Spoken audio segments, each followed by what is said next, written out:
Bonjour à tous, nous allons démarrer car le temps est précieux pour ces webinaires. Nous sommes ensemble pendant 1 heure et demie. Bienvenue à toutes et tous pour ce premier temps de communication sur le plan anti-chute ligérien. Vous m'entendez bien? Le son est bon?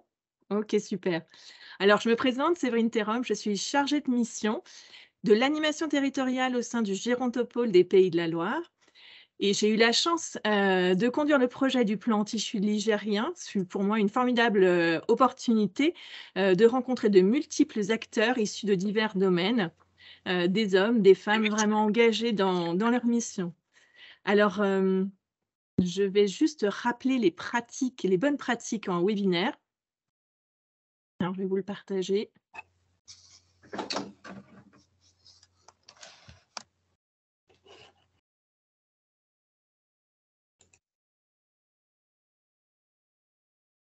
Est-ce que vous voyez le support? C'est bon?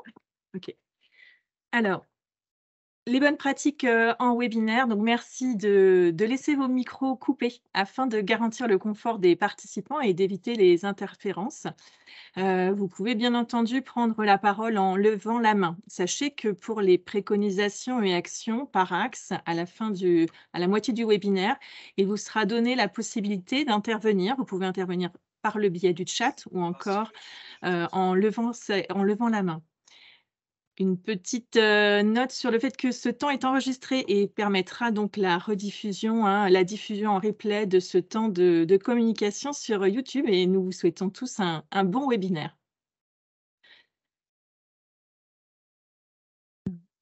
Je vais, pour ouvrir, cette session, laisser la parole à Monsieur Pouget, directeur de l'offre de santé en faveur de l'autonomie, chez l'Agence régionale de santé des Pays de la Loire, qui sera suivi par le docteur Aoud Aoudia, président du Gérontopole des Pays de la Loire. Je vous laisse la parole, Monsieur Pouget, pour introduire ce webinaire. Merci Madame Thérum. Florent Pouget, donc je suis ravi en effet d'être parmi vous ce soir et je profite, voilà, je vois que le nombre de participants augmente au fur et à mesure. Je crois que nous en avons presque 200 en pic, donc c'est vraiment une très bonne nouvelle qui illustre tout l'intérêt que qu'ont porté l'ensemble des acteurs de la région à ce plan anti-chute. Et vous êtes nombreux entre collectivités, établissements, acteurs du monde libéral, du champ de l'habitat, et évidemment j'en oublie beaucoup, mutuelles notamment pour pouvoir accompagner ce plan. Donc j'en profite pour remercier Madame Thérum, vraiment tout le travail que vous avez réalisé, toutes les équipes du Gérontopole, vraiment cheville ouvrière de ce plan qui a été confié donc à chaque ARS, et heureusement que vous avez été là à nos côtés pour pouvoir piloter ce plan, parce que je pense que nous pouvons aujourd'hui nous féliciter du résultat dans un timing là, qui était, j'irais dire, extrêmement exigeant. 11 mois depuis le lancement du projet au niveau national et 6 mois de réalisation du plan. Donc on voit vraiment qu'on est au rendez-vous. Donc on peut vraiment se féliciter collectivement d'avoir réussi à relever ce défi, vu l'enjeu. Et ça sera rappelé lors de ce webinaire, l'enjeu de santé publique que recouvre la lutte contre les chutes. 2 millions de personnes chuteurs de plus de 65 ans par an, donc avec des impacts hospitalisation et pas que, parce qu'évidemment, il y a bon nombre d'enjeux de santé publique qui sont associés, mais ça sera vraiment détaillé. Donc, ça illustre vraiment que la mobilisation collective, elle est évidemment aujourd'hui nécessaire. Donc voilà, je voulais vraiment vous remercier parce que le travail qui a été réalisé, il est considérable. On voit que au-delà des acteurs de santé, du champ la mobilisation en effet des autres acteurs, collectivités notamment, et tout le champ aussi des aides techniques et donc des professionnels de ce secteur est indispensable pour pouvoir agir. Et donc ce n'est pas que le monde de la santé qui peut agir, on doit vraiment le faire collectivement, et je pense que toute la mobilisation ces derniers mois autour de ce plan l'illustre, et nous avons donc des réalisations aujourd'hui, je trouve, extrêmement importantes. On y reviendra et je ne serai pas beaucoup plus long. Maintenant, l'enjeu, ça sera vraiment la déclinaison concrète de ce plan qui va vous être présenté. Concrète, même s'il y a beaucoup de choses qui ont été amorcées dans les territoires, on a vraiment la nécessité de passer sur une phase 2 et très opérationnelle dans les territoires, au plus près des acteurs et des personnes concernées, pour pouvoir agir concrètement, capitaliser sur l'existant, mais être aussi force d'innovation. Et je sais que le Gérontopole, évidemment, a à cœur de pouvoir également capitaliser sur toutes les innovations qui ont été conduites et en faire d'autres également. Donc ça, c'est une très bonne nouvelle. Voilà. Donc un grand merci à vous, et et je vous souhaite un très bon webinaire. Merci, Monsieur Pouget. Je vous laisse la parole, Vincent. Oui, merci Séverine. Alors, monsieur le directeur de l'offre en santé en faveur d'autonomie à l'Agence régionale de santé des Pays de la Loire, mesdames, messieurs, chers amis, après une phase d'incubation, une phase de préparation, d'enquête sur le terrain, de recueil aussi des connaissances et de l'état de l'art, le plan anti-chute des personnes âgées en Pays de la Loire arrive à une phase décisive de sa construction et de son déploiement. Monsieur Pouget vient de le rappeler. Les objectifs sont très ambitieux. Les efforts seront très importants pour les atteindre, mais toutes les structures et tous les partenaires mobilisés aux côtés des pouvoirs publics ont le désir de les atteindre. Le gérontopôle des Pays de la Loire a pris sa part, vous l'avez dit, il a pris sa part pour le succès de cette entreprise et je suis fier en tant que son président du travail réalisé par son équipe. Et en premier, je voudrais remercier Séverine Thérom, chargée de mission au gérontopôle, pour son implication, ainsi que toute l'équipe de notre département Territoire et Formation, qui est animée par sa responsable Elisabeth Artaud, ici présente aussi. Sans oublier, bien sûr, Thomas Poncard, qui assure l'organisation de cette visioconférence et qui est responsable de la communication au gérontopôle. Thomas, merci pour votre travail. En tant que médecin gériatre, j'ai été confronté tout au long de mon exercice à la fréquence et au problème des chutes des personnes âgées, et je sais les conséquences pour elles, pour leur devenir, mais aussi pour leur entourage. Les orateurs de ce webinaire nous en parleront tout à l'heure, mais je veux rappeler simplement la rupture sociale si fréquente dans les suites, mais aussi la blessure narcissique de l'image de soi qu'éprouvent ceux qui en ont été victimes. Alors, lutter contre ce fléau, diminuer le nombre de chutes dans les mois à venir, est un des nœuds gordiens de la médecine gériatrique et de toute la société en faveur d'un vieillissement en bonne santé, cette période de notre histoire où les personnes âgées deviennent et deviendront de plus en plus nombreuses. Donc on ne peut être que satisfait que ce sujet soit devenu un des thèmes prioritaires pour le monde gérontologique, mais je n'en parlerai pas plus, souhaitant écouter les intervenants qui vont suivre, exposer le sujet et les préconisations du plan ligérien qui en effet semble établi, semble construit, semble complet, ou tout au moins très complet, et je voudrais remercier tout le monde pour le travail et l'engagement de chacun. Je laisse la parole à Séverine et puis ensuite à nos intervenants, en particulier à Guillaume Duval. Pardon. Merci, messieurs, pour cette introduction. J'invite maintenant donc, le docteur Duval, praticien hospitalier au Centre hospitalier universitaire d'Angers, à prendre la parole afin de nous partager, en tout cas de définir ce qu'est la chute et de nous rappeler en quoi sa prévention est un enjeu majeur de santé publique aujourd'hui. Je vous laisse diffuser le support, docteur Duval, et je vous laisse la parole. Merci beaucoup, merci de me donner la parole et puis merci pour le pilotage de ce plan anti-chute. Je vous propose effectivement de poser le contexte de la problématique des chutes de la personne âgée.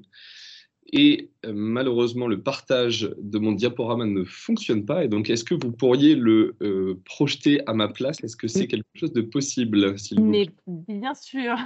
Ça fait partie des risques du direct. Exactement. Alors, je vous partage tout ça et vous me direz quand la tournée. Très bien, merci beaucoup. Donc, avant de démarrer vraiment pour expliquer un peu la problématique des chutes de la personne âgée et revenir vraiment en détail sur les conséquences et les causes de cette problématique extrêmement fréquente, je voulais revenir très rapidement sur la définition de la chute de la personne âgée. Tout le monde connaît le phénomène de chuter, de se retrouver au sol. On sait très bien que ça consiste en une chute de la personne âgée, mais en fait, la définition qui est décrite notamment par la Haute Autorité de Santé est plus large. Et elle correspond finalement au fait de se retrouver involontairement au sol ou à un niveau inférieur par rapport au niveau de départ. Ce niveau inférieur pouvant correspondre au sol, mais à tout autre niveau, comme le fait de se lever, de retomber assis sur une chaise ou sur un fauteuil. Et donc, on peut même étendre cette définition au fait de marcher, par exemple, sur un trottoir, sur la voie publique, et de rater le trottoir et de se retrouver sur la chaussée. Cette chute de 10 cm de hauteur sans contact avec le sol est à considérer également comme une chute avec des conséquences qui sont potentiellement identiques à une chute beaucoup plus traumatique. Donc, je voulais revenir ensuite sur l'intérêt et pourquoi finalement on s'intéresse à cette problématique de la personne âgée. Deux constats qui montrent l'évidence de l'intérêt nécessaire concernant cette problématique. C'est tout d'abord la fréquence. Quand on regarde la prévalence de la chute de la personne âgée, elle est extrêmement élevée. Les chiffres montrent une prévalence d'à peu près 35% des personnes de plus de 65 ans qui ont déjà expérimenté une chute. Et on atteint 50% après 85 ans, ce qui témoigne là encore de la fréquence extrême de cette problématique. Ensuite, si on s'intéresse à l'incidence, donc le risque de voir survenir une chute chez une personne âgée, on est à peu près sur une personne sur 3 après 65 ans qui va chuter chaque année. Donc là encore, un taux d'incidence extrêmement élevé. Et ça représente en chiffres environ 2 millions de chuteurs chaque année chez les personnes après 65 ans. Donc ça témoigne vraiment de cette fréquence extrême de cette problématique. Donc, vous pouvez avancer dans la diapositive. Voilà, vous pouvez avancer encore une fois. Et donc ensuite, au-delà de la fréquence, on va parler de gravité. Effectivement, on s'intéresse à la problématique de la chute du fait de l'association d'une problématique qui est à la fois fréquente et à la fois grave. La gravité, elle vient de multiples complications potentielles. Tout d'abord, les traumatismes physiques qui surviennent dans approximativement 50 à 55% des patients qui présentent des chutes. Les traumatismes psychologiques, que ce soit vraiment une diminution de l'activité en lien avec un syndrome post-chute, une peur de chuter, on est autour de 40% des personnes ayant présenté une chute qui vont présenter cette complication. L'accélération de la dépendance, et donc ça revient à ce que vous disiez dans les propos introductifs, qu'on est vraiment dans une modification du parcours de vie. Et donc l'accélération de la dépendance est présente dans à peu près 50% des cas chez les patients âgés chuteurs. L'hospitalisation, alors ce qui moi me touche particulièrement du fait de mon activité hospitalière, on est à peu près sur 20% des patients âgés chuteurs, ce qui est considérable en termes d'effectifs et en termes de parcours de soins complexes. On est à peu près sur 40% de complications de type institutionnalisation, donc vraiment là, un changement majeur dans le parcours de vie de la personne. Et concernant les décès, puisque les chutes entraînent des décès, dans approximativement 5%, on a l'impression que ce pourcentage est extrêmement faible comparativement aux autres complications, mais 5% des décès, vu la prévalence et l'incidence des chutes, ça représente une population extrêmement élevée et considérable. Vous pouvez passer. Alors, encore une fois, voilà. Donc, on voit bien la problématique qui associe à la fois un événement fréquent, un événement grave, et donc ça correspond à la définition d'un enjeu de santé publique majeur qui nécessite une attention particulière. Passer. Ensuite, afin de comprendre pourquoi ces personnes âgées vont chuter, il faut qu'on s'intéresse aux facteurs de risque de chute. Donc très rapidement, pour redéfinir ce qu'est un facteur de risque de chute, c'est une caractéristique qui est individuelle ou collective, qui est à la fois endogène, donc en lien avec l'individu, le propre à soi, ou au contraire exogène, en lien avec l'environnement, qui va augmenter significativement la probabilité de survenue d'une chute. Et donc, pour essayer de réfléchir sur ces facteurs de risque et identifier de manière assez structurée ces facteurs de risque de chute, on va travailler sur 3 groupes principaux de facteurs de risque. Tout d'abord, les facteurs de risque intrinsèques en lien avec l'état de santé de la personne, les facteurs environnementaux en lien avec le milieu de vie de la personne, et les facteurs comportementaux, qui sont essentiellement les comportements à risque et les prises de risque dans le quotidien. Et on va ensuite réfléchir au sein de ces différentes catégories de facteurs de risque de chute. On va réfléchir en termes de facteurs de risque prédisposants ou les facteurs de risque tout simplement, et les facteurs précipitants qui vont vraiment induire la chute de la personne âgée. Si on fait une revue de la littérature et qu'on s'intéresse vraiment au nombre de ces facteurs de risque de chute, la littérature nous expose approximativement 450 facteurs de risque, ce qui montre vraiment là l'implication d'une multitude de problématiques et donc cet effet multifactoriel qui amène à la chute de la personne âgée. Et donc, on comprend bien que cette évaluation, elle va être longue, elle va être vraiment chronophage et elle va nécessiter d'impliquer différents professionnels dans son évaluation. Je vais passer la diapositive. Après, en pratique, quels sont les principaux facteurs de risque de chute? Eh bien, ces facteurs de risque de chute, ils ont été identifiés et 6 principaux facteurs de risque de chute ont été mis en évidence. Et ce sont les mêmes à la fois que le patient habite à son domicile ou que le patient réside dans une institution. Tout d'abord, le fait d'avoir déjà présenté une chute, l'antécédent de chute représente un facteur de risque majeur. On sait qu'après une première chute, le risque de retomber est multiplié par 17, ce qui augmente très significativement le risque de retomber. Le fait d'être âgé de plus de 80 ans, d'avoir des troubles de la marche ou des troubles de l'équilibre, le fait d'avoir une faiblesse musculaire, notamment au niveau des membres inférieurs, en lien avec la dénutrition, avec une pathologie spécifique, ou en lien avec de la sarcopénie, qui va induire à la fois de la perte de masse et de la fonction musculaire. Les troubles cognitifs, qu'ils soient plutôt chroniques, les troubles neurocognitifs majeurs, qu'on appelait avant la démence, ou plutôt de manière aiguë, comme la confusion. Et puis enfin, sur le plan médicamenteux, la iatrogénie est particulièrement impliquée dans la problématique des chutes et les psychotropes particulièrement. Je vais se passer. Donc, finalement, la chute représente ce qu'on pourrait définir être un syndrome gériatrique. C'est vraiment une présentation clinique qui est spécifique à la personne âgée. Un événement de santé, l'expression des différents facteurs de risque va entraîner chez la personne âgée une problématique qui est la chute. Et donc, on peut attribuer à la chute les caractéristiques d'un syndrome gériatrique. Ensuite, la chute peut assez facilement être assimilée à une maladie chronique dans le sens où il y a des facteurs de risque de chute qui sont modifiables, mais d'autres qui ne sont pas ou peu modifiables et donc qui vont entraîner des chutes à répétition. Je prends l'exemple de l'hypotension orthostatique, parfois associée à des maladies neurologiques qui peuvent entraîner des phénomènes de chute à répétition et donc on est particulièrement exposé à une problématique chronique et donc à une maladie chronique.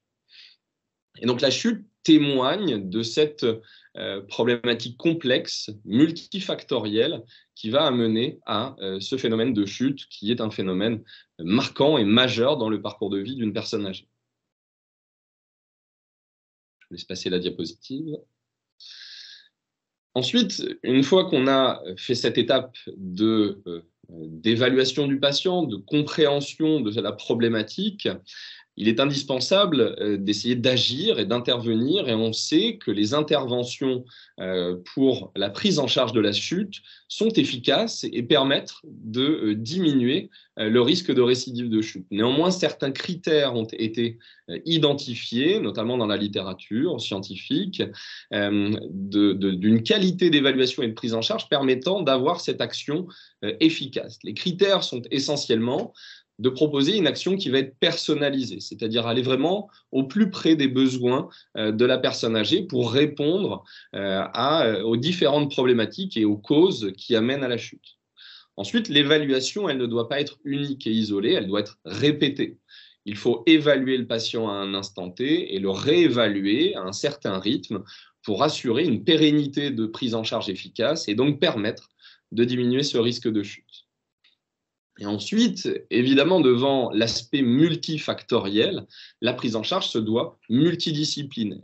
Et donc, cette problématique fait intervenir différentes professions que ce soit des professions dans les systèmes de soins, mais également aussi des acteurs qui ne sont pas des acteurs médicaux ou paramédicaux. Et donc, cette prise en charge, elle doit être absolument multidisciplinaire pour répondre à un besoin, à une problématique qui est complexe et multifactorielle. Dans la pratique, pour éviter cette récidive de chute, il va falloir mettre en place des actions, tout d'abord pour évaluer le risque de chute et donc essayer de graduer et de stratifier le risque de chute. Est-ce qu'il est faible, modéré, élevé, pour orienter au mieux le patient dans une prise en charge et dans un parcours de soins. Il va falloir viser à corriger les facteurs de risque et on va surtout se focaliser sur les facteurs de risque qui sont modifiables. Il est important d'identifier les facteurs de risque non modifiables, mais ce n'est pas sur cela qu'on va pouvoir essentiellement intervenir. Et donc, la prise en charge des facteurs de risque modifiables doit être au centre de la préoccupation. Et ensuite, il va falloir aussi évaluer ce qu'on appelle la gravité, et les critères là sont bien établis, les critères de gravité d'une chute, pour prendre en charge ces facteurs de gravité comme l'ostéoporose ou les risques hémorragiques en lien avec les traitements anticoagulants et peser le bénéfice et le risque des différentes problématiques et des différents traitements. Et donc, il va falloir vraiment viser à réduire la gravité des chutes parce qu'il faut réfléchir de manière raisonnée. On sait qu'un patient qui va chuter tous les 3 jours, on va diminuer son risque de chute, mais probablement qu'il va tomber encore ponctuellement. Et donc là, il est absolument important de diminuer la gravité associée à la chute. Ensuite, cette action, comme je vous le disais tout à l'heure, elle doit être multifactorielle, pluriprofessionnelle et elle doit aussi impliquer des actions de prévention, qu'elles soient primaires, secondaires ou tertiaires vis-à-vis de la chute de la personne âgée. Je vous remercie beaucoup de m'avoir laissé ce temps introductif et donc je vous redonne la parole pour la suite de la présentation. Merci beaucoup. Merci beaucoup, Dr Duval, d'avoir posé le cadre. Vous avez mis en lumière l'importance de l'approche multifactorielle, ce qui implique évidemment l'intervention de diverses disciplines. Et c'est exactement le prisme qui a été choisi pour construire la stratégie régionale de la prévention des chutes des Pays de la Loire. Donc, c'est au tour d'Elisabeth Artaud, responsable du département formation et territoire du Gérontopole des Pays de la Loire, de nous expliquer la méthode employée pour construire le plan anti-chute des Pays de la Loire. Merci Séverine. En très peu de mots, puisque je pense que parmi les 102 participants présents ce soir, un certain nombre d'entre vous faisiez partie probablement des groupes de travail que nous avons animés en juin et septembre et pendant lesquels on a déjà présenté la méthodologie. Donc, en quelques mots, tel que c'est inscrit sur la diapositive, on a souhaité, lorsque l'Agence régionale de santé nous a confié, en tout cas nous a demandé de l'aide pour construire ce plan, une sorte d'assistance à la construction du plan. Quand l'ARS nous a fait cette demande, on a un peu comment dire, dans la droite ligne de notre ADN habituel, imaginer que cette construction ne pouvait se faire que d'une manière participative. Parce que c'est notre ADN au Gérontopole que de travailler avec l'ensemble des acteurs pour faire émerger les solutions. Et donc, ça a été véritablement une démarche participative avec des entretiens exploratoires menés dès le mois de mars-avril.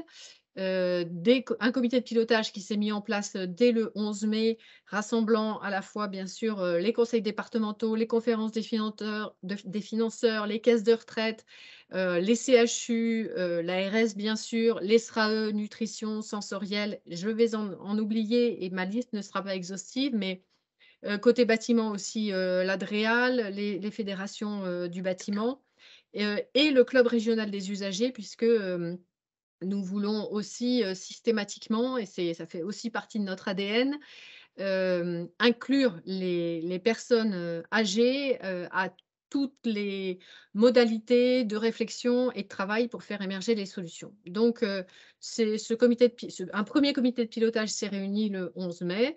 Et puis, on a ensuite pu véritablement enchaîner sur les 2 groupes de travail qui ont réuni 50 et 73 participants avec des acteurs, comme vous le soulignez les uns et les autres depuis le début, des acteurs, de thématiques, très différentes puisque le plan étant extrêmement large, bien sûr des acteurs de la santé, du médico-social, mais aussi, du sport, du bâtiment, de l'activité physique adaptée, de la prévention, de la santé à l'hôpital, mais en ville, enfin un certain nombre, en tout cas tous les acteurs qui ont bien voulu, répondre présent à nos différentes invitations, qu'elles soient passées par l'ARS ou par, le gérontopôle. Et puis, outre les groupes de travail, il y a eu ce questionnaire, adressé aussi très largement, auquel 129 structures impliquées, à l'échelle de la région des Pays de la Loire, d'une manière ou d'une autre, dans la prévention des chutes, ont bien voulu répondre. Donc ça, c'était un gros succès, qui a généré, beaucoup de travail de traitement derrière, mais qui a aussi donné beaucoup nourri, l'ensemble du plan. Et puis enfin, dans la construction du plan, bien sûr, aussi dans notre ADN, un comité scientifique qui a permis de réaliser l'état de l'art et de travailler au fur et à mesure les recommandations du plan, pour être bien sûr aligné scientifiquement. Dans le titre, on a mis une stratégie participative et évolutive. Participative, vous l'avez compris par ce que je viens de décrire, et aussi évolutive parce que la deuxième phase qui s'ouvre maintenant, elle est essentielle dans la mise en œuvre opérationnelle à l'échelle de chaque département de ce plan. Et là, on va perdre un peu plus la main, puisque probablement, puisque chaque département, les acteurs départementaux, vont se saisir, en tout cas on l'espère, du plan pour, choisir et l'adapter, à son territoire. Mais ça veut dire bien évidemment que, il y aura un suivi régional et des remontées, depuis les départements vers l'échelle régionale pour, aussi faire évoluer ce plan qui a été bâti dans un temps extrêmement restreint, entre, mars, la demande de construire ce plan régional et le 30 septembre et le 29 septembre, mais le 30 septembre, on a rendu, le plan, au ministère. Donc bien sûr, il est amené à évoluer parce que, ce qui est aujourd'hui, inscrit dans le plan, n'est pas le plan définitif. On pourra, j'espère, dans 1 an, dans 2 ans, dans 3 ans, faire l'évaluation de ce plan et voir ce qu'il en est véritablement devenu. Et donc, on a, comme le montre la diapositive suivante, eu la chance, de pouvoir, bénéficier de la contribution de 180, alors soit individus, soit institutions, qui sont venus, voilà, apporter leur petite pierre, mais leur pierre, absolument nécessaire à la construction du plan, tant sur le registre de la sensibilisation, de l'information, que celui, bien sûr, de la recherche, en ville, à l'hôpital, des lieux d'hébergement, pour personnes dépendantes, mais pas que pour les personnes dépendantes, puisqu'il s'agit bien de prévention aussi. Et puis, et les collectivités territoriales qui ont aussi été, très présentes, et quelques-unes, d'entre elles sont présentes ce soir. Donc grand merci à tous parce que, ce plan, c'est le vôtre, et en tout cas, on a essayé de faire en sorte de se saisir au maximum de toutes vos propositions. C'est aussi la raison pour laquelle il est si touffu et que, il nécessitera forcément, des évolutions au fil du temps. En tout cas, grand merci à chacun d'entre vous. Elisabeth, une question est venue. Est-ce que les clics ont été sollicités pour répondre au questionnaire? Oui, bien sûr. Oui, oui, oui, oui, ils ont été sollicités. Après, la difficulté, par rapport aux 129 répondants, c'est qu'effectivement, on aurait pu en avoir probablement, 400 ou 500. On était limité dans le temps, donc à un moment donné, on a aussi, en quelque sorte, clos les réponses et voilà, traité, les résultats, qu'on avait au moment, tous les 15 jours du retour du questionnaire. Donc tous les clics n'ont pas répondu, mais tous ont été sollicités. Alors, je vais maintenant donc, vous partager, l'enquête, les résultats, clés de l'enquête. Alors, cette enquête, donc Elisabeth le disait, 129 répondants, mais qui sont ces 129 répondants? Eh bien, globalement, majoritairement, nous voyons, nous avons des associations, un tissu associatif qui relève d'ailleurs différents domaines, dont la majorité est spécialisée dans l'activité physique, mais également des associations issues de l'action sociale, médico-sociale et sanitaire. Viennent ensuite les établissements et services sociaux, médico-sociaux, les centres hospitaliers et les collectivités territoriales. Alors, les principaux enseignements de l'état des lieux dans les Pays de la Loire. Pour le premier enseignement, eh bien, c'est la place de la coordination qui a un rôle capital pour favoriser donc cette prévention holistique. Les structures impliquées sur plusieurs axes du plan sont très nombreuses au sein des répondants. L'accompagnement dans le champ des personnes âgées est constitué d'une multitude de coordonnateurs. Ils peuvent intervenir uniquement auprès des personnes ou encore intercéder à la fois auprès des personnes et à un niveau institutionnel ou agir à un niveau plus institutionnel et ou administratif. Et donc l'état de l'art que nous avons réalisé met bien en évidence l'impact d'intervention de multidomaines sur le taux des chutes, avec notamment une réduction de 23% des chutes par cette intervention multidomaine. Cette approche globale est le fil conducteur de la réussite de l'action préventive. Cette approche globale est vraiment essentielle. L'enquête met en évidence un maillage partenarial de la prévention des chutes complexes par la multiplicité des acteurs, mais également par la diversité du type de liens partenariaux qu'ils peuvent avoir les uns avec les autres. Et donc, ce regard-là sur ce maillage partenarial incite à réaliser une cartographie des actions de prévention. Et c'est ce que nous avons tenté de faire avec l'enquête notamment, avec différents matériaux que nous avons croisés. Nous avons tenté une cartographie des actions de prévention à l'échelle de l'EPCI grâce aux 200 actions recensées avec le questionnaire, mais également le bilan de la conférence des financeurs qui nous a été, de chaque département qui nous a été d'une grande aide, et les caisses de retraite par les actions qu'ils soutiennent.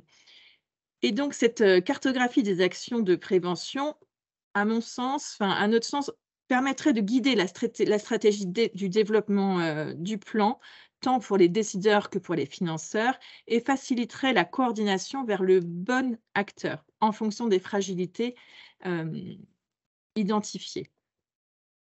Donc, le deuxième enseignement, eh bien, il s'agit d'un modèle économique qui des actions de prévention qui est fragile et complexe pour 45% des actions recensées. En effet, elles sont dépendantes des subventions et soumises au renouvellement annuel du projet, et tout cela avec son lot d'incertitudes. Ce qui nous permet aussi de dire que pour une meilleure cohésion territoriale, il est mis en évidence la nécessité d'articuler le plan anti-chute avec les programmes des conférences des financeurs. Le troisième enseignement a permis de mettre en relief les freins du développement des actions de prévention. Le premier frein est la difficulté à faire participer et à mobiliser le public ciblé. Le deuxième frein est lié à l'information et à la communication en direction du public ciblé. Ensuite vient la difficulté de faire venir le public ciblé, lié plus à des contraintes techniques et notamment la mobilité qui est une source de difficulté pour bon nombre des personnes âgées.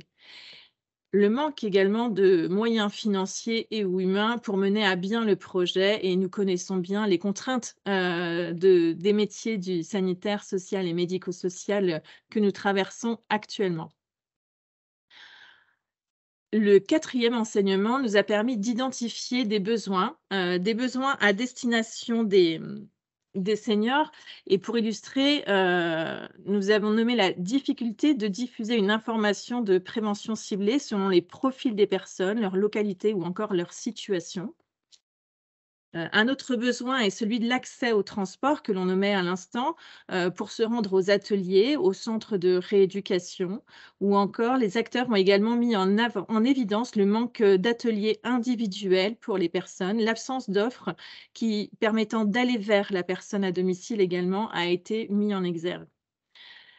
Les besoins sont également à nommer au niveau pour soutenir le réseau d'acteurs est identifié et notamment, en premier lieu, les professionnels ont besoin de pouvoir identifier sur leur territoire les bons interlocuteurs. Aujourd'hui, on s'est rendu compte autour de la table, lors des groupes de travail, que les acteurs n'avaient pas connaissance des actions qui étaient possibles dans leur environnement. Il y a eu beaucoup de découvertes lors de ces groupes de travail et de cette enquête et ça souligne bien ce manque pour chacun d'entre nous. Et il devient fondamental de décloisonner, de rendre lisibles les modes d'accès, le financement, les missions des professionnels pour éviter que l'accès aux services ne devienne un parcours du combattant pour les personnes. Mais également de travailler les inégalités de territoire puisqu'on a pu mettre en relief certains territoires qui étaient dépourvus de certaines offres notamment. Donc, c'est vrai que dans une conjoncture contrainte, le partage des compétences, la mutualisation des moyens résonne comme une évidence.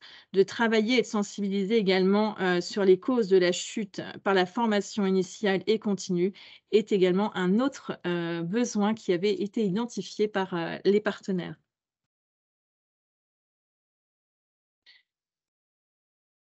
Nous avons l'enquête réalisée donc dans les Pays de la Loire, mais également en avant un sujet clé qui est la peur de chuter. Selon l'étude Pios-Lingler, définir la peur de chuter chez la personne âgée à domicile met en avant 2 temps. La première, c'est une expérience subjective de la chute et la deuxième, débouche sur la peur de tomber. Et donc cette étude souligne l'installation progressive de cette crainte. Elle est intimement liée à ses conséquences à long terme, de là où des chutes. Donc la peur de chuter, elle fait vraiment partie, constitue un risque majeur de la chute. Dans la région des Pays de la Loire, la peur de chuter est un phénomène qui est connu pour les acteurs du territoire, mais qui reste néanmoins complexe à appréhender pour bon nombre d'acteurs.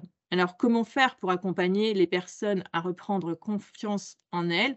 Eh bien, le panel des actions est large. La première étape est l'évaluation, qu'elle soit simple, par un questionnement simple ou encore par l'utilisation de grilles spécifiques.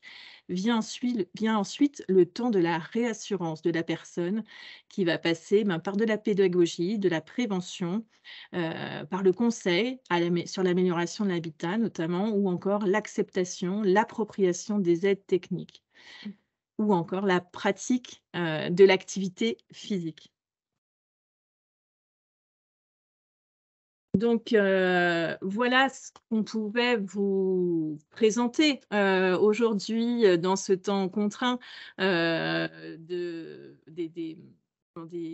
points clés de cette enquête, de ces enseignements qui ont vraiment été le fil conducteur de l'ensemble des préconisations, actions qui construisent ce plan, cette stratégie régionale de la prévention des chutes. La finalité de cet état des lieux est bien de comprendre le rôle de chacun des acteurs afin de définir une stratégie concertée, d'établir des préconisations cohérentes avec le contexte local et de construire un plan d'action régional pour les 3 ans à venir. Il en résulte aujourd'hui un territoire ligérien mature pour faire vivre le plan anti-chute. J'ai envie de dire que les planètes sont en train de s'aligner. Beaucoup de choses sont prêtes. On sent les territoires prêts et les acteurs également. Et d'ailleurs, le succès de ce webinaire le prouve puisque vous êtes nombreux à avoir répondu présent aujourd'hui. Donc, ce rapport complet, vous aurez accès à l'intégralité du rapport d'ici le mois de janvier.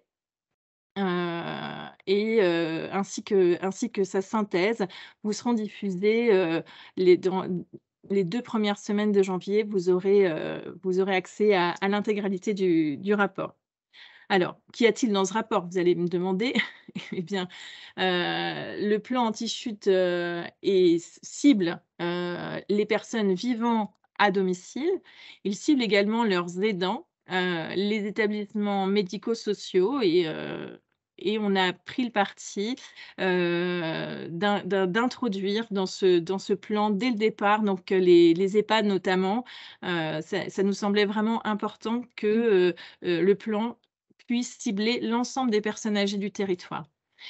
Nous avons également, évidemment, dans ce plan anti-chute ligérien associé tel que nous l'était proposé dans le plan national, les profils types des chuteurs 1 et 2 de l'enquête Chupadom, qui reflètent 80% des cas des chutes.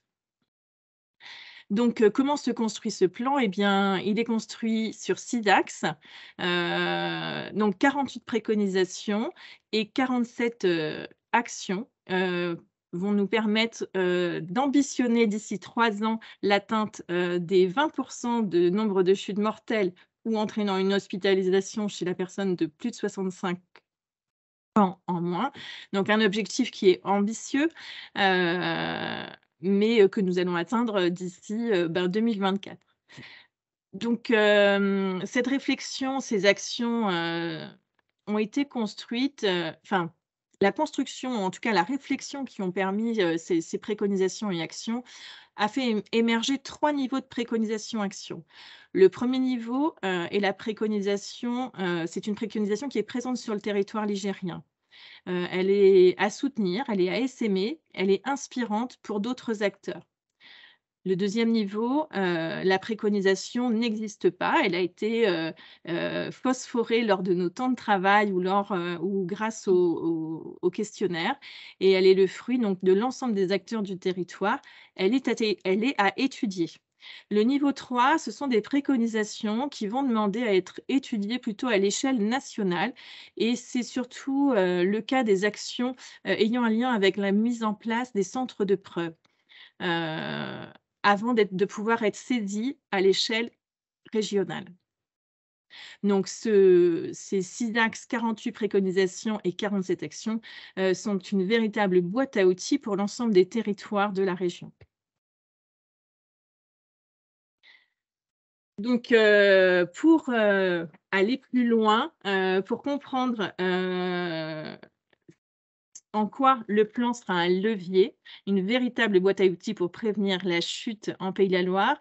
Nous avons l'honneur d'accueillir les experts régionaux qui ont contribué au plan anti-chute régional. Donc, le docteur Duval qui nous a présenté le cadre de la chute, praticien hospitalier au CHU d'Angers, nous parlera donc de l'axe 1, savoir repérer les risques de chute et alerter.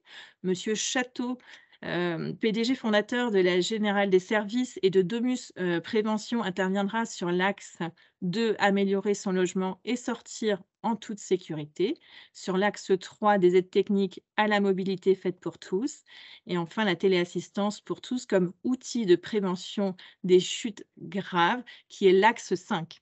Monsieur Guignon, chargé de projet, enseignant en activité physique adaptée, est l'expert de l'axe 4, l'activité physique, la meilleure arme anti-chute. Et enfin, Monsieur Broncard, responsable de communication et web marketing au sein de Girontopole, nous présentera l'axe transversal qui est informer et sensibiliser. Donc, docteur Duval, je vais couper mon partage d'écran et puis je vais vous laisser revenir, docteur Duval. Voilà. Donc, savoir repérer les risques de chute et alerter au sein du plan est composé de 11 préconisations et 20 actions. Alors, docteur Duval, l'état de l'art met en avant l'importance d'avoir une approche globale pour prévenir la chute. Pouvez-vous présenter brièvement 2 actions du plan qui permettraient d'y répondre? Alors, merci beaucoup de me donner la possibilité de vous présenter ce premier axe qui correspond à une thématique qui nous intéresse particulièrement. Tout d'abord, cet axe se décline en de nombreuses préconisations et actions, donc ça témoigne vraiment de la richesse des réflexions et l'engagement des différents interlocuteurs impliqués dans ce plan anti-chute. Ensuite, pour répondre un peu plus précisément à votre question sur l'approche globale de la chute, je dirais déjà que les recommandations et l'analyse de la littérature scientifique nous incitent en effet à proposer une évaluation qui est globale de la personne âgée face à son risque de chute, en prenant en considération son fardeau de comorbidité, son mode de vie, son environnement et son vécu au quotidien.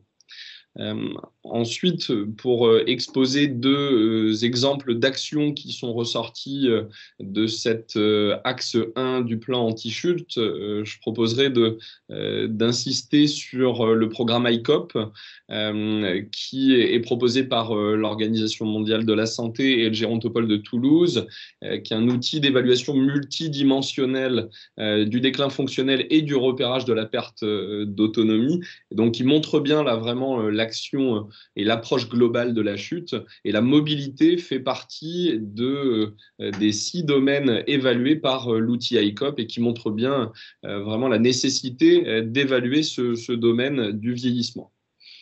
Ensuite, une autre action qui vraiment a émergé là, de cet axe 1 du plan anti-chute, j'insisterai sur le développement des programmes d'éducation thérapeutique patient autour de la chute afin d'évaluer les besoins et de proposer des interventions, là encore multidomaines, avec cette approche globale pour améliorer les compétences du patient vis-à-vis de la chute et puis son savoir-être aussi pour agir sur son mode de vie et vraiment agir de manière accompagnée puis ensuite en autonomie pour diminuer son risque de chute. Ça fait partie des thématiques qu'on cherche à développer au sein du CHU d'Angers avec un programme d'éducation thérapeutique autour de la chute qui est en cours de finalisation et qui va bientôt être déposé auprès de l'Agence régionale de santé pour un début d'action l'année prochaine, donc en 2023. Voilà pour mes réponses pour cette première question qui, j'espère, expose la première partie de cet axe 1. Je n'avais pas ouvert mon micro, mais merci, docteur Duval. Alors, j'ai une deuxième question pour vous. L'enquête identifie la difficulté d'aller vers le public cible. Ça s'est revenu à plusieurs niveaux. Quels sont, selon vous, les leviers pour y remédier? Qu'est-ce qui pourrait remédier à cette difficulté? Alors effectivement, la difficulté de toucher le public cible, elle est bien présente et vraiment toucher au sein d'un parcours de soins les patients qui pourraient le plus bénéficier d'une prise en charge de la chute, c'est parfois difficile. Alors, le premier constat, c'est qu'il y a une certaine banalisation des chutes chez la personne âgée avec la considération qu'il est normal en fait, de tomber à partir du moment où on avance dans l'âge. Néanmoins, le vieillissement physiologique n'est pas censé entraîner des syndromes gériatriques comme la chute si le vieillissement est réussi. La chute reste un événement majeur de santé avec un risque de nouvelle chute, comme je le disais tout à l'heure, qui est extrêmement important. Le deuxième constat, c'est que ce plan anti-chute est bienvenu parce qu'on manque considérablement de prise en charge en termes de filières, de parcours de soins dédiés à la chute, impliquant de multiples intervenants, qu'ils soient médicaux, médico-sociaux, que ce soit des acteurs et des intervenants libéraux ou même au sein des institutions type hospitalier. Et on voit bien qu'il y a un besoin d'organisation. C'est ce que nous, on a créé au CHU d'Angers avec une vraie filière de soins, initialement en interne, puis ensuite impliquant aussi les intervenants libéraux et externes au CHU. Et à ce titre, j'exposerai dans le plan anti-chute les téléconsultations pour vraiment essayer d'aller vers le public cible et sortir de l'hôpital. Et donc, on a développé une activité de téléconsultation en lien avec la société Domus Prévention qui déploie un ergothérapeute au domicile du patient et le service de gériatrie propose une consultation depuis l'hôpital, le patient étant à domicile. Et donc, il y a différentes évaluations de l'environnement, des tests qui sont faits avec une évaluation par l'intermédiaire de la caméra et du micro du patient et de son risque de chute. Ça, c'est le premier exemple que je prendrai. Le deuxième, c'est une action qu'on est en train de développer au sein du CHU d'Angers et qui existe déjà dans d'autres régions. C'est un projet de collaboration entre le service de gériatrie ici au CHU d'Angers et le SDIS 49, donc en pratique les pompiers, qui interviennent au domicile des patients qui sont tombés, qui sont dans l'incapacité de se relever seuls.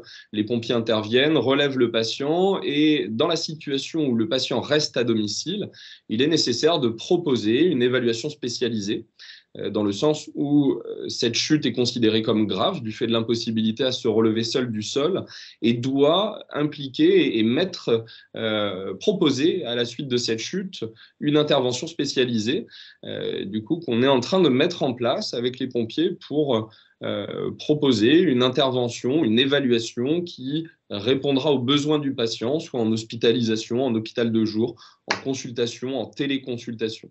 Ce n'est pas une alternative à l'hospitalisation, mais ça permet pour ce type de patient, ce profil de patient, d'aller vers ce public qui habituellement n'a pas forcément cette évaluation de son risque de chute, d'aller au plus près des besoins du patient.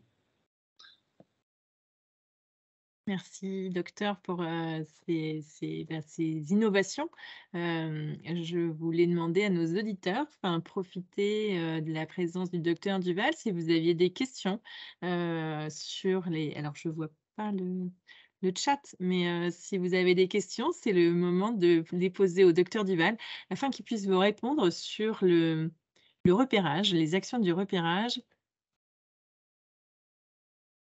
Est-ce que quelqu'un se lance? C'est le plus dur, c'est la première.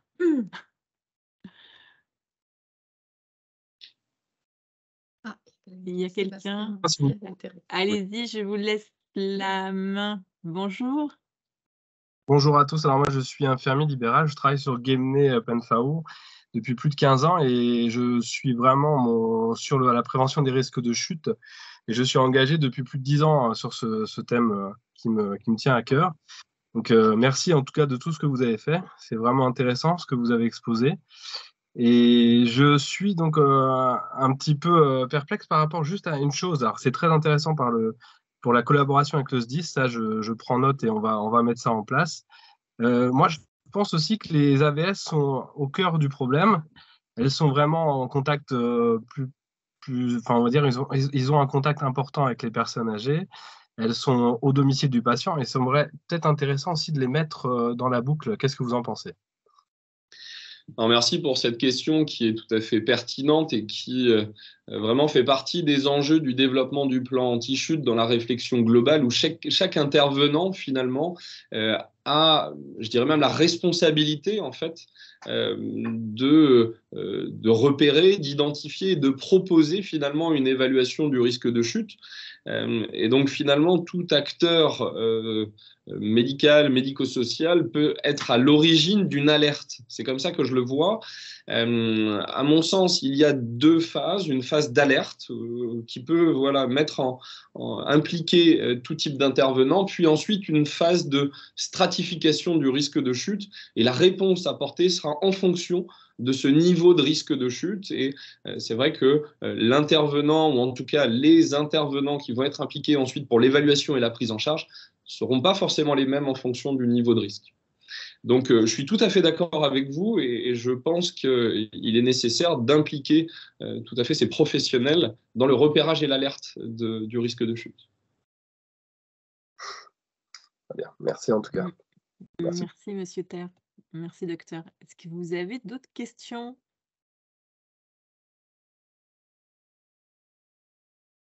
Eh bien, je pense que nous allons pouvoir passer à l'axe 2. Je vais laisser Elisabeth. Merci. Merci, docteur. Je reprends la parole avant de la laisser à Didier Château, PDG de la Générale des Services et de Domus Prévention. Pour présenter, en fait, on a fait un groupé de 3 axes.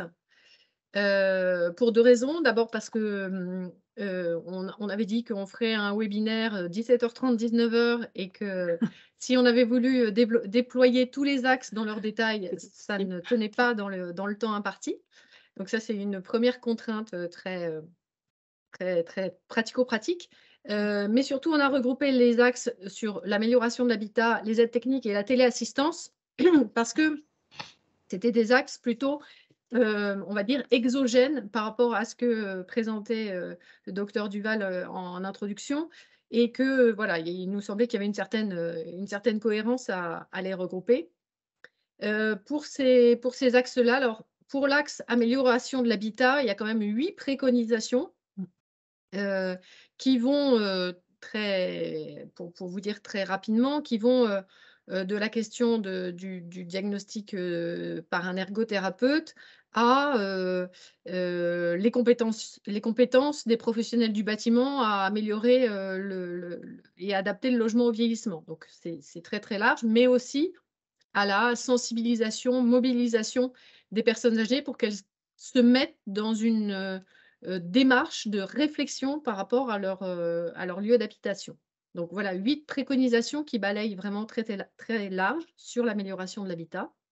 7 préconisations sur les aides techniques, là aussi relativement larges, mais qui ont pour objectif vraiment de déployer beaucoup plus largement et la prescription et l'utilisation des aides techniques par différents types de facilitation et de prêts. Et puis, un volet téléassistance qui, en tout cas à l'échelle régionale, est un peu moins développé puisqu'il n'y a que 2 préconisations avec notamment une qui a pour objectif d'essayer de développer des technologies de téléassistance à la fois moins contraignantes que celles qui existent aujourd'hui et surtout plus adaptées aux personnes qui peuvent être atteintes de pathologies de type neurodégénérative. Donc voilà, c'est regrouper ces 3 axes, ça fait beaucoup de préconisations. Et peut-être avant de vous laisser la parole, Monsieur Château, dire que, bien sûr, sur le premier axe qui est celui de l'amélioration de l'habitat, les préconisations régionales vont à un moment donné être plus ou moins contraintes, en tout cas fortement contraintes, par la dimension nationale et notamment par MaPrimeAdapt, qui est un système de facilitation financière et de subvention de l'adaptation du logement qui a un cadre national auquel nous devrons nous conformer à l'échelle régionale.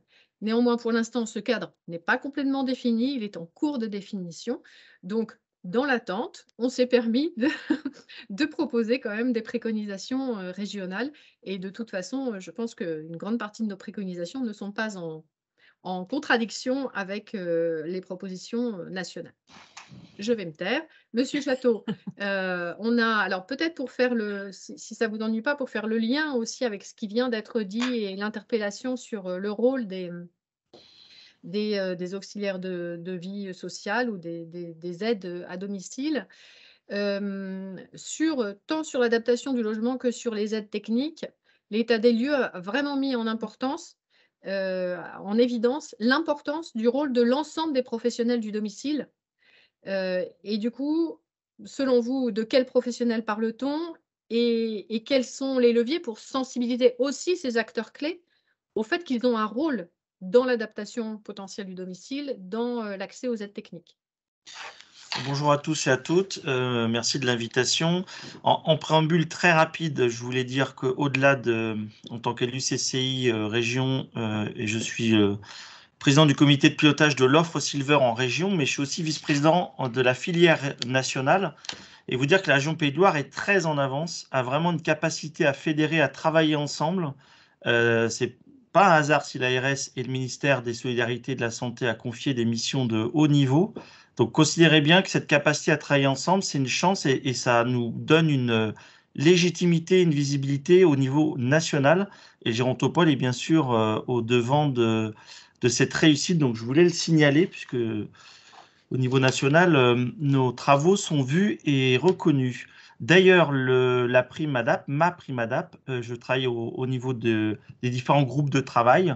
Et aujourd'hui, les contours ne sont pas totalement définis. Et donc, évidemment que les travaux qui ont été produits ici, qui vont être délivrés, vont bien sûr impacter les décisions qui vont être prises. Il y a 10 groupes de travail avec plusieurs réunions. J'étais tout à l'heure encore à une réunion à 14 heures. Je peux vous dire que les contours ne sont pas définis. Donc, il est vraiment encore temps d'influer sur des décisions qui vont peser en milliards d'euros et qui peuvent changer la vie globalement des personnes âgées avant qu'elles deviennent dépendantes et aussi pour celles qui sont dépendantes. Pour répondre à la question, Elisabeth, évidemment que l'auxiliaire de vie, et ça a été dit tout à l'heure par un infirmier, je le remercie, les auxiliaires de vie sont les premières personnes à domicile qui connaissent les usages et le mode de vie des personnes âgées. Elles sont donc en première ligne pour connaître le niveau de fragilité et pouvoir voir de quelle manière elles vont évoluer dans le temps. Donc, c'est des sentinelles. Donc, comment faire pour que ces auxiliaires de vie, mais on a tout un écosystème autour du bien vieillir, de personnes aidants professionnels ou familiaux, comment faire pour que ces professionnels notamment puissent relayer l'information de cette fragilité. Le premier niveau, c'est déjà informer de ce qui existe et d'informer des différentes pathologies ou d'informer des différentes solutions. Une fois qu'on a informé, il faut sensibiliser. Quelle est l'importance du sujet? Et après, graduellement, par étapes, c'est former. Donc, j'informe, je sensibilise, je forme. Et une fois qu'on les a formés, je les accompagne. Et pour ça, il faut verbaliser les fragilités. Il faut leur donner des outils de repérage. Il faut les accompagner dans la suite du repérage, et notamment sur l'aspect psychologique, puisque comment faire qu'un auxiliaire de vie ne soit pas quelqu'un qui va dénoncer la fragilité et va se mettre en porte-à-faux avec la personne aidée qui pourrait lui en vouloir d'avoir été signalé pour telle ou telle fragilité, comme disait tout à l'heure le président du Gérontopole, un côté très stigmatisant de la fragilité qui pourrait s'associer à un déni de vieillesse. Tout à l'heure, Séverine soulignait combien on était tous au courant des difficultés de recrutement de personnes qui sont susceptibles d'aller aider à domicile et dans les établissements aussi. Et est-ce que finalement cette mission à la fois de repérage, d'accompagnement, de sensibilisation que les aidants à domicile pourraient avoir auprès des personnes qu'elles aident, ce serait une plus-value d'image, d'intérêt pour le métier, ou c'est plutôt une vue qu'on a tous là parce qu'on cherche des solutions, mais ça vous semble une bonne ou une mauvaise idée? Non, c'est évidemment une très très bonne idée. Pour parler de Domus Prévention, donc on a parlé du partenariat qui est très riche avec le CHU. On a mis en place une formation de 3 jours qu'on appelle Sentinelle, où les structures de service à la personne, associatives ou entreprises, sont formées sur justement la reconnaissance des fragilités et à partir d'un logiciel qui s'appelle HomeDiag, la capacité à prendre des photos des zones à risque dans un logement et une journée aussi complète sur l'équilibre alimentaire et l'équilibre physique. Donc, c'est vraiment un premier socle pour former des sentinelles, pour justement leur donner des outils d'appropriation de la fragilité. Mais c'est clairement un moyen aussi de monter en compétence des salariés, parmi toutes les auxiliaires de vie, d'en faire certaines ou certains qui deviendraient des chefs d'équipe, des personnes qui seraient d'un niveau capable d'accompagner justement ce glissement vers la fragilité ou d'éviter l'entrée en dépendance. Donc, c'est bien au contraire une stratégie managériale pour créer peut-être des nouveaux métiers, celui de préventeur, qui serait en fait le pont, le maillon manquant entre le médical et le social. Et tout à l'heure, vous évoquiez HomeDiag, donc qui est un logiciel qui permet de prendre des photos et après elles en font quoi? C'est-à-dire qu'elles ne sont pas non plus des spécialistes de l'adaptation du logement. Donc le maillon suivant, c'est quoi?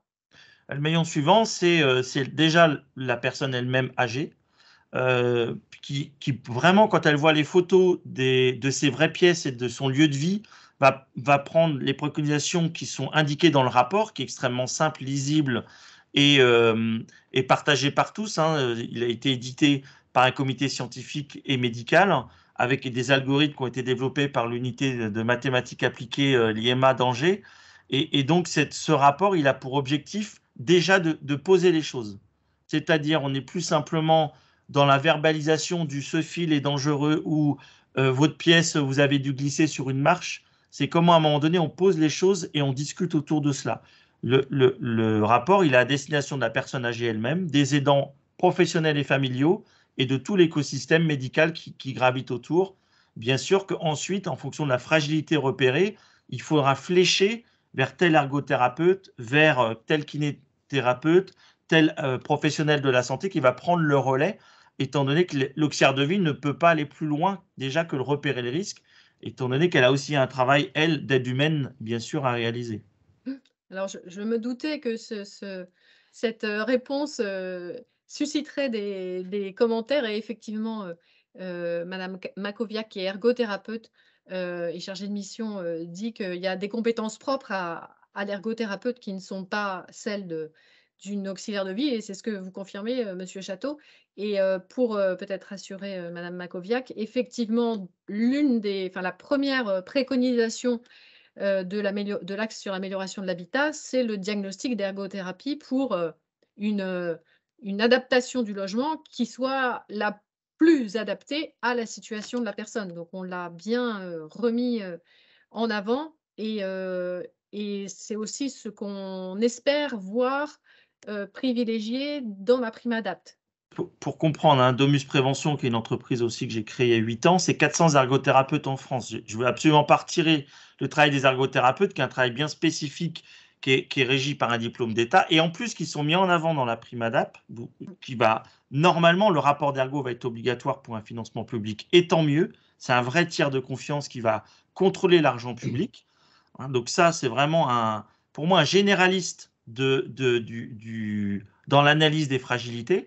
Mais il faut comprendre que l'objectif pour lutter contre la chute, c'est de massifier le repérage en mode pyramidal. On massifie le repérage à la base et après on crante pour que les cas les plus sensibles, qui nécessitent du curatif classique, soient bien sûr fléchés vers des ergothérapeutes ou d'autres professions. L'objectif des agents de terrain, c'est de massifier le repérage. Et c'est vraiment la réussite d'un programme anti-chute, c'est de repérer les invisibles. Sinon, ça n'a pas d'intérêt. Si c'est repérer des personnes qui sont déjà connues, fléchées, il n'y a pas un intérêt à faire un plan massif. L'intérêt, il est de repérer les invisibles notamment. Nous avons une question dans la salle. Monsieur Chardron, vous voulez intervenir? Oui, bonjour, merci de me donner la parole. Donc, je suis là ce soir en tant que conseiller municipal, mais aussi suite à 30 ans d'ergothérapeute et d'ergothérapie à domicile et comme formateur auprès de la fédération Solia, enfin Pactarim Solia, puisque j'ai même été un salarié pendant 7 ans de Solia. Donc, j'aurais plusieurs remarques à tout ce qui vient de se dire. La première, c'est le fait que la prime ADAPT, c'est très bien, mais elle va s'adresser à des populations qui ont peu de moyens financiers. Donc, quid des populations qui seront au-delà de ça, au niveau du repérage. Donc, je pense que ce que vient de nous décrire le docteur Château est très bien, puisque je pense qu'il faut massifier effectivement le repérage. L'autre chose que j'ai pu moi remarquer dans de nombreuses interventions, parce que j'ai aussi fait des bilans à domicile hein, dans le cadre des programmes bien chez moi, voilà, avec la GIRCARCO. Et là, je rencontrais des personnes qui étaient au-delà effectivement des plafonds de ressources, des caisses de retraite, et donc il y avait un peu plus de ressources.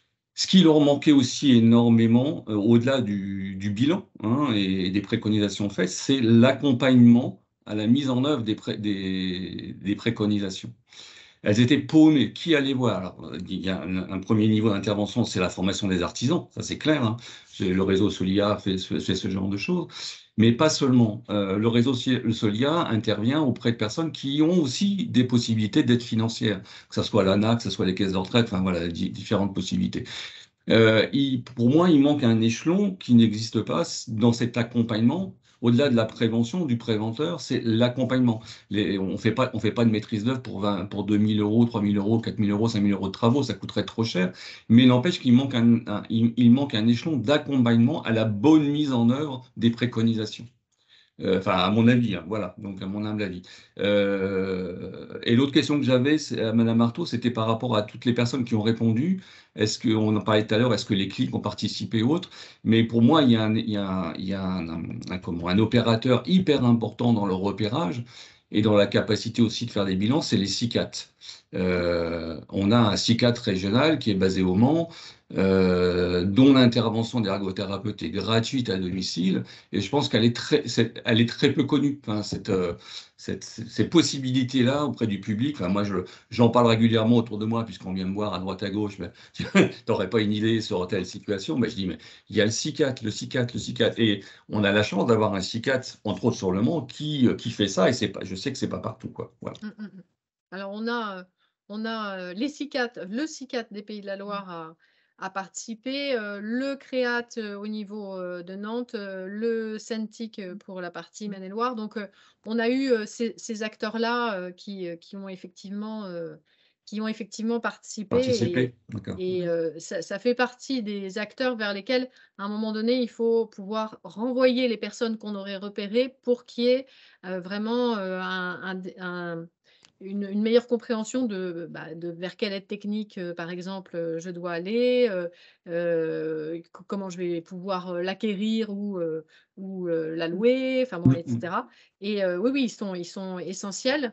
Et pour revenir à votre première réflexion sur la question de ma prime adapt qui est limitée à des foyers dont les revenus sont limités, oui, c'était déjà le cas avant avec oui. Habiter Facile, voilà. Là, quand même, on a des moyens qui sont extrêmement importants. Je pense que l'enjeu, ça va pas tant être de ne pas pouvoir toucher tous les autres. C'est déjà de toucher tous ceux qui pourraient potentiellement en avoir besoin. Et là, l'enjeu, il est là. C'est comment, encore une fois, on arrive jusqu'à eux avec la bonne information au bon moment pour que, même si le passage à l'acte peut avoir des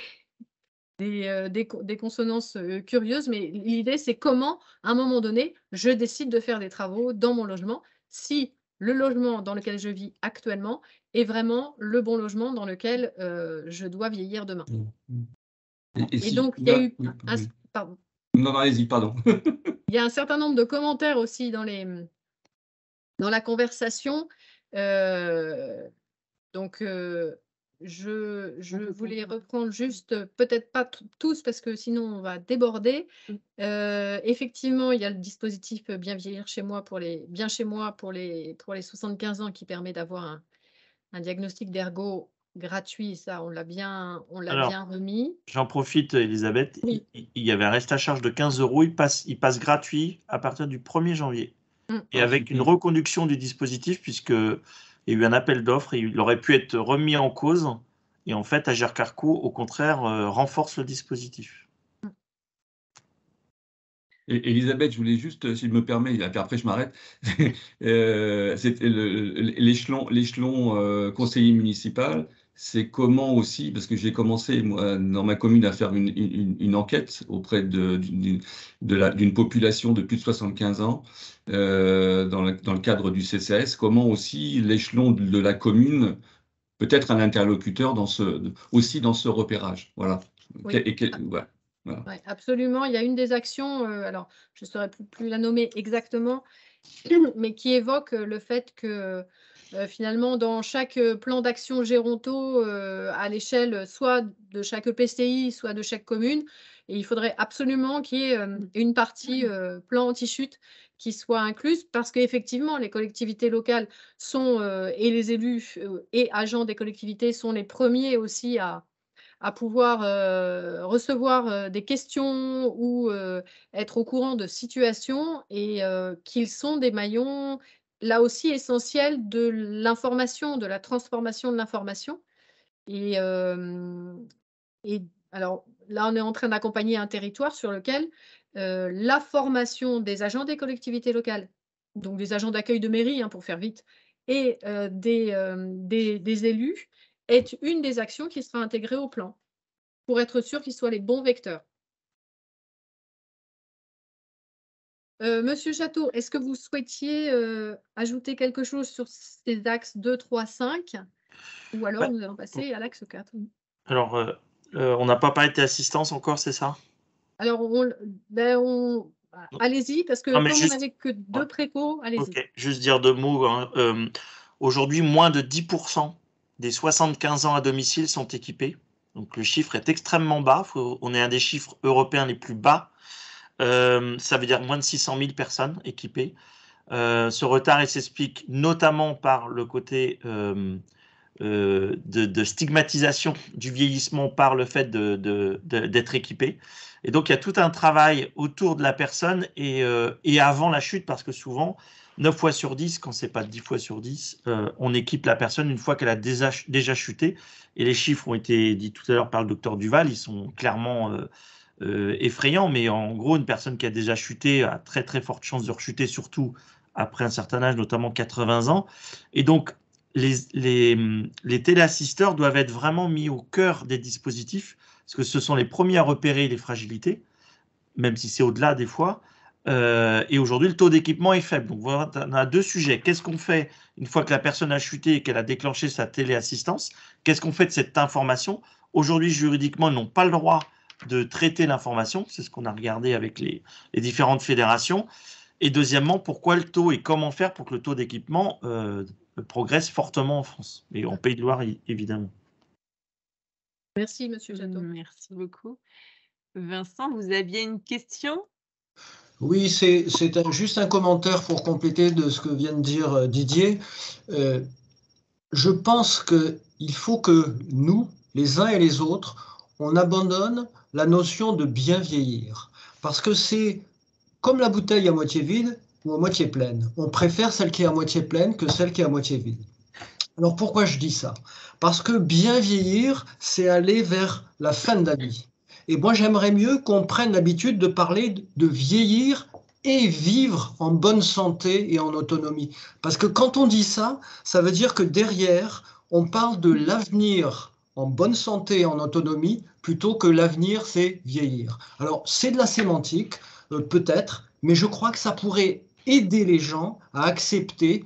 On parle des 75 ans qui sont peu équipés en termes de téléalarme, et ben ça permettrait peut-être, si on prenait tous ce langage, de faire accepter un peu mieux des aides, des systèmes qui permettent d'être chez soi et de diminuer le risque d'avoir un problème comme la chute. Bon, c'est un peu de la sémantique, mais je crois que c'est important. Merci Vincent, effectivement, vous avez complètement raison. Je pense que c'est à nous également de faire passer le message avec les mots adéquats. Monsieur Château, merci beaucoup pour votre intervention. L'heure passe malheureusement et il nous aurait fallu 3 heures pour ce pour ce webinaire. Alors nous allons accueillir Charles Guignon, qui est notre expert pour l'activité physique. Donc, activité physique, meilleure arme anti-chute, est construite dans le plan anti-chute ligérien de 8 préconisations et 2 actions. Donc, l'activité physique qui permet de prévenir la chute. Donc, cette discipline fait ses preuves et est reconnue et recommandée d'ailleurs par les sociétés savantes. Alors, Charles, bonjour. Bonjour. En quoi le plan anti-chute ligérien va-t-il soutenir l'activité physique sur le territoire? Déjà, le plan anti-chute, il va pouvoir conforter les dispositifs régionaux qui existent déjà. Dans la région des Pays de la Loire, on a cette chance de pouvoir parler et présenter le dispositif On y va, qui est une réponse apportée par nos 2 ministères, côté santé, ARS, et côté sport, la Drages, pour accompagner les médecins à prescrire de l'activité physique aux personnes ayant des besoins spécifiques. Et on le sait, les personnes âgées font partie de ces personnes ciblées pour le dispositif On y va, puisque les personnes âgées en font partie parce qu'avec l'avancée en âge, il y a souvent une ou plusieurs maladies chroniques. Et donc, en fonction des limitations fonctionnelles des personnes âgées, eh bien, le dispositif On y va, pardon, peut être une réponse pour les professionnels de santé pour accompagner ces personnes âgées sur l'activité physique. Le dispositif On y va permet donc aux personnes âgées, en fonction de leurs limitations fonctionnelles, de pouvoir trouver des activités physiques ou sportives adaptées, encadrées, mais surtout de centrer l'activité physique dans le quotidien. C'est-à-dire, on ne va pas parler que d'activité physique encadrée. Souvent, le mot très, très populaire, c'est le sport sur ordonnance ou le sport santé. Mais on va surtout proposer aux soignants, aux professionnels de santé de parler avant tout d'activité physique dans le quotidien des gens. C'est vraiment ce qui va être la meilleure arme anti-chute pour ces personnes. Alors vous allez retrouver sur le site onyva-pays de la Loire.fr une cartographie des offres d'activités physiques ou sportives adaptées qui peuvent être une réponse. Ce n'est pas la réponse à tous les problèmes, mais ça peut être une solution pour certaines personnes qui sont éloignées de la pratique ou qui veulent retrouver une pratique aussi sociale. Il y a une autre réponse sur l'activité physique dans la région des Pays de la Loire. Je sais qu'il y a plusieurs coordinateurs, enfin coordinatrices de maisons sport santé qui sont connectées. Il y a une autre réponse en local, ce sont les maisons sport santé. Nous avons la chance, pour le moment, au Pays de la Loire, d'avoir 25 maisons sport santé qui peuvent répondre à des besoins sur l'activité physique de populations bien spécifiques. Alors, elles accueillent tout le monde, mais elles ont un rôle, une mission aussi auprès des personnes âgées. Elles peuvent proposer des bilans pédagogiques centrés sur la pratique d'activité physique des personnes âgées. Elles peuvent leur proposer des programmes sur la prévention des chutes, évidemment, et elles peuvent les orienter vers les bonnes structures, les bonnes associations, et leur donner tout simplement les bons conseils pour pratiquer de l'activité physique dans leur quotidien. Généralement, dans ces maisons sport santé, vous avez des professionnels compétents, des enseignants en activité physique adaptée, qui peuvent être aussi le relais entre les associations locales, mais aussi les professionnels de santé, les paramédicaux, les kinés, les ergots, les psychomotriciens, sans oublier les pharmaciens, les infirmiers, infirmières, diètes, médecins et autres. Et ça, c'est très important pour pouvoir accompagner l'activité physique sur le territoire des Pays de la Loire. Merci. Dernière Oui. chose, Séverine, pour être complet sur le dispositif On y va, c'est que le dispositif On y va, il est piloté par la SRAE Nutrition et on a la capacité, je dis on parce que je ne suis pas seul à travailler sur le dispositif On y va, avec mon collègue Pierre Caillot, qui est médecin de santé publique, et on a la capacité de se déplacer sur site ou alors en visio pour sensibiliser les professionnels de santé à l'activité physique, au discours sur l'activité physique, pour accompagner aussi ces personnes âgées sur l'activité physique du quotidien. Donc il ne faut absolument pas hésiter une seule seconde. Nous pouvons aussi monter en compétences et sensibiliser les professionnels de santé. Et donc, je vois dans les commentaires qu'il y a une question sur où sont les maisons sport santé. Elles sont aussi répertoriées sur la cartographie d'On y va. Alors, vous allez les retrouver à plusieurs endroits. Vous allez les retrouver au niveau national, une cartographie nationale sur le site du ministère des Sports, bien entendu. Mais sinon, si vous allez sur le site onyva-pays-de-la-Loire.fr, vous avez dans l'onglet Dispositifs, tout en bas de la page, la cartographie qui va vous présenter les 25 maisons sport santé de la région, et tout en sachant que il y a eu un dernier appel à projet national pour avoir d'autres maisons sport santé au national, et certaines structures ont évidemment candidaté dans la région des Pays de la Loire. Donc normalement, peut-être d'ici la fin d'année ou début d'année 2023, nous aurons peut-être le plaisir d'avoir plus de 25 maisons sport santé sur la région.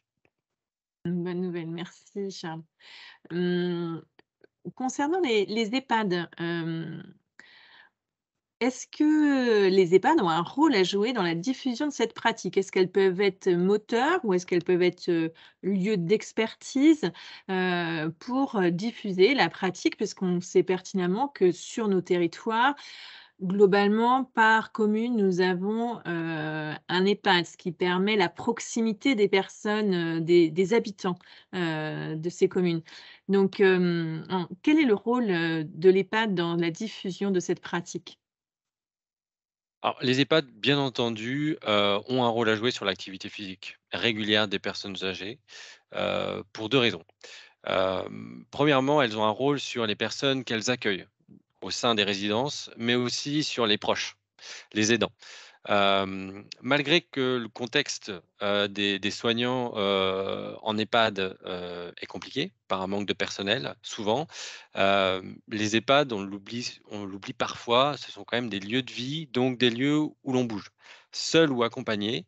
Mais l'idée est de faire bouger les résidents, les personnes âgées dans leur quotidien. Donc, elles ont un rôle, les EHPAD ont un rôle à jouer puisque elles vont pouvoir aussi s'ouvrir sur l'extérieur.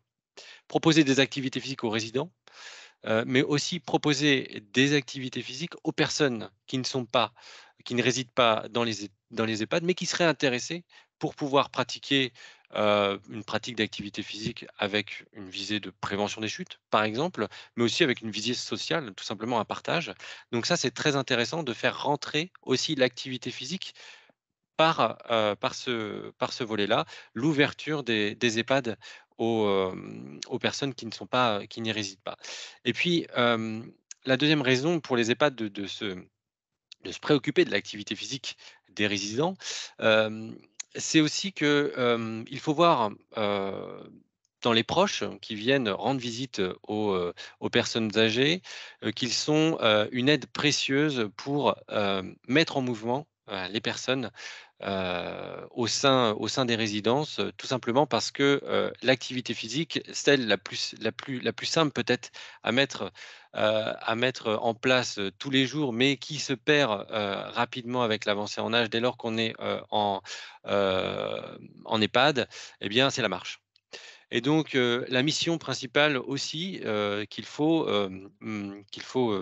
véhiculer, enfin il faut en parler aux résidents, et aux proches, surtout aux familles, que faire marcher les résidents, c'est aussi, prendre soin d'eux, bien entendu, même si c'est, à une vitesse qui est, très lente, même si on va pas loin, même si on ne sort pas dehors, eh bien finalement les EHPAD ont cette mission de pouvoir, encourager les familles, les proches à mettre de la marche, dans les couloirs ou même à l'extérieur. Alors je sais, hein, il y a beaucoup d'EHPAD qui le font déjà, mais il y a aussi beaucoup, de personnel soignant qui, par manque de temps, bien entendu, mais aussi par crainte, par la peur de la chute, je ne sais pas, ce où je m'arrête avec la personne, eh bien, je ne vais pas le faire. Je ne vais pas prendre 5 minutes pour faire marcher la personne.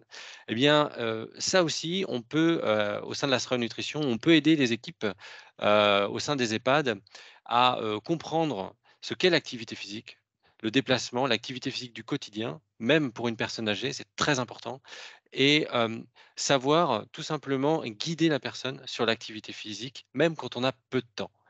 Et souvent, c'est ce qu'on dit, aux professionnels, c'est que, lorsque vous avez une personne qui fait et que vous ne faites pas à la place de cette personne, eh bien, finalement, c'est aussi, prendre soin d'elle et maintenir, son autonomie, dans le quotidien.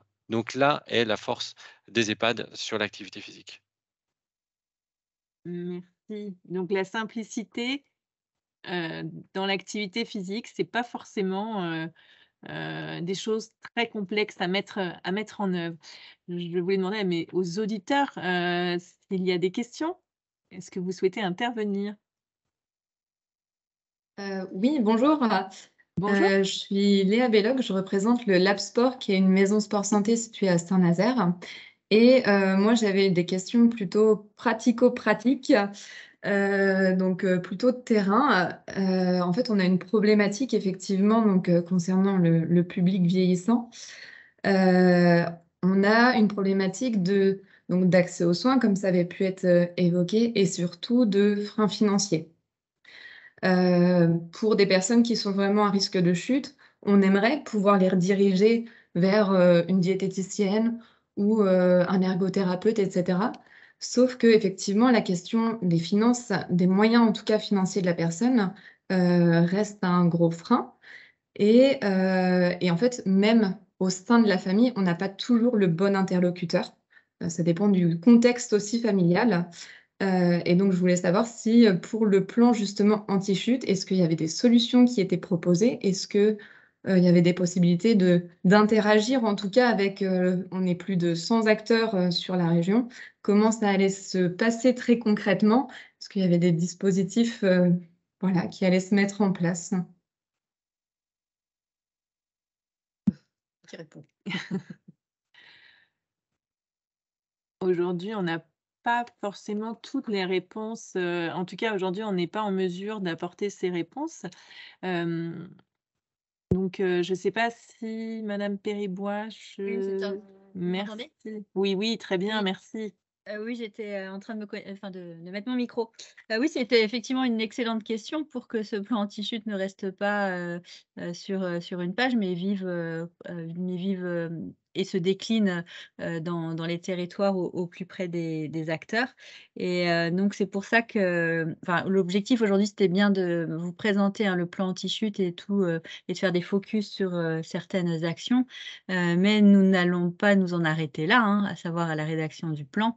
Et nous allons nous rencontrer début janvier dans le cadre du comité de pilotage du plan anti-chute avec l'ensemble des partenaires, dont des partenaires aussi financeurs, pour voir parmi toutes ces actions lesquelles nous pourrions nous engager chacun dans notre institution ou de manière commune. Donc voilà, j'ai envie de dire que la réunion aujourd'hui, c'est que la première étape et qu'il y en aura d'autres, justement pour voir des déclinaisons concrètes ou nouvelles, en sus de ce qui existe déjà, puisque aussi la richesse de ce plan, c'est aussi de mettre en lumière toute l'action et l'engagement des acteurs sur le territoire au titre de la prévention des chutes. Merci Madame Péribois. Merci. Merci Madame Belloc. Est-ce qu'il y a d'autres questions? Alors, dans ces cas-là, je vous propose, je remercie Charles Guignon pour son intervention. Merci d'avoir été un contributeur tout au long de ce plan et d'être présent aujourd'hui. Donc, nous allons passer à l'axe transversal, la sensibilisation. L'information du plan, on voit bien que bon nombre d'actions ne sont pas connues. Il y a du lien à faire, Thomas. Il y a du lien à faire pour pouvoir faire vivre ce plan, développer toutes ces préconisations. Aujourd'hui, Thomas, les professionnels ont exprimé le manque de connaissances partenariales sur le sujet de la prévention des chutes. Comment penses-tu que le plan puisse répondre à cette carence, Thomas?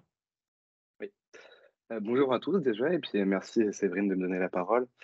Déjà, je voulais juste revenir un petit peu avant sur cet axe qui effectivement est transversal, on l'a bien compris, parce que la communication va aider à faire en sorte que tous les acteurs se mobilisent sur le sujet et que tous les autres axes puissent justement montrer ce qu'ils font et quelles sont les préconisations sur ces axes. L'axe transversal, on a 8 préconisations qui ont été du coup co-construites avec les acteurs.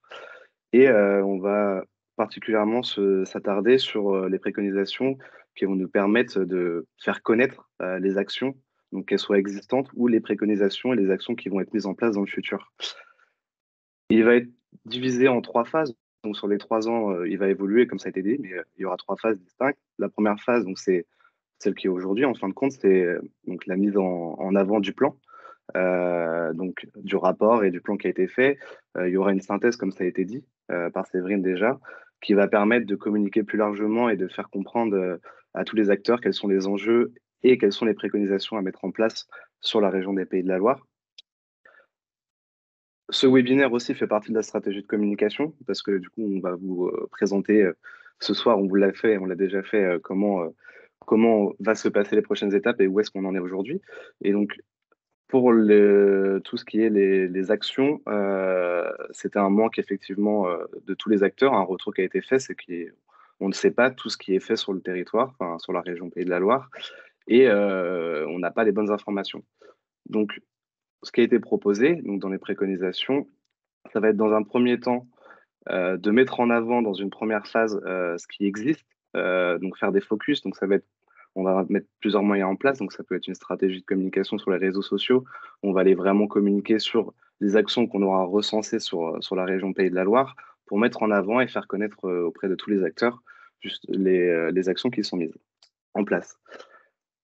Une deuxième phase sera plus sur les préconisations, du coup, sur les mois qui vont arriver. On espère que les préconisations vont être prises en main par les acteurs et et sur ce point-là, on pourra, nous, avec la communication, venir mettre en avant ces actions, ces préconisations, pour montrer un petit peu tout ce qui est fait sur le territoire.